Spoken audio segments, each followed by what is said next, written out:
tempat inilah posisinya berada di RT 1, penempatan lokasi kandang setelah sapi kita terima -1 atau 1 malam sebelum pemotongan hewan kurban, nanti akan ditempatkan di kandang di RT 1 posisinya.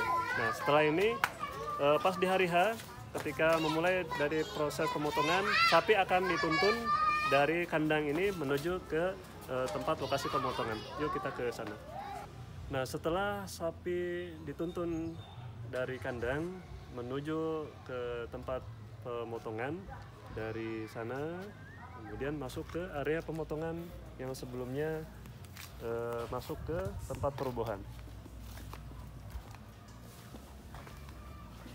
Nah, setelah sapi dituntun dan sebelum memasukkan ke tempat peroboh, ya, sebelumnya tim akan mempersiapkan terlebih dahulu alat peroboh supaya aman.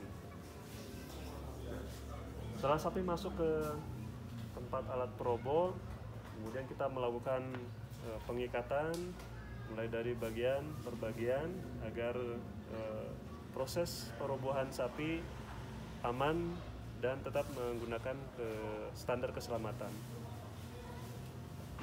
Nah, setelah sapi diikat, kita akan segera melakukan perobohan dengan alat peroboh ini yang bagian satu sisi, kemudian kita robohkan.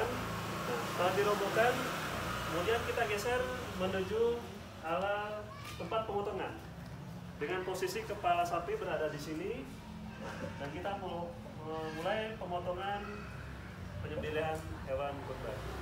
Posisinya seperti ini. Dan setelah proses penyembelihan, segera sapi menuju pada tempat pengeletan.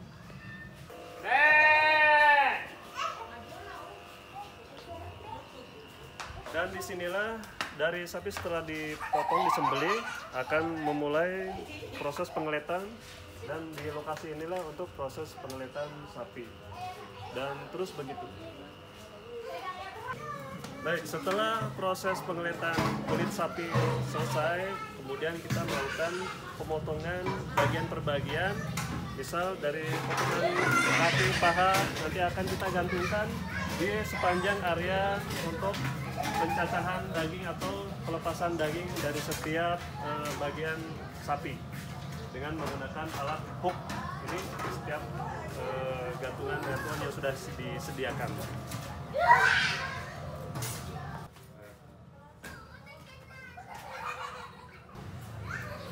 Setelah melakukan pelepasan daging dan tulang, daging akan dibawakan ke proses pencacahan daging di area sebelah sini.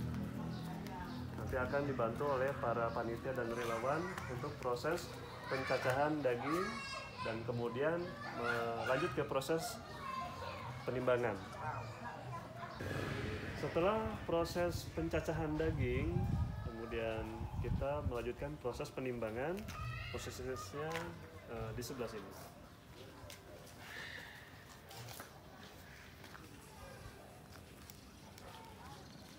Dan disinilah untuk proses terakhir penempatan memasang daging hewan kurban yang nantinya dari semua para jamaah untuk mengambil hewan kurban yang berada di lokasi akhir ini. Dan mungkin itu saja dari kami, penjelasan alur dari awal sampai akhir prosesi pemotongan hewan kurban di Masjid Jami An-Nabawi. Sekian, Assalamualaikum warahmatullahi wabarakatuh.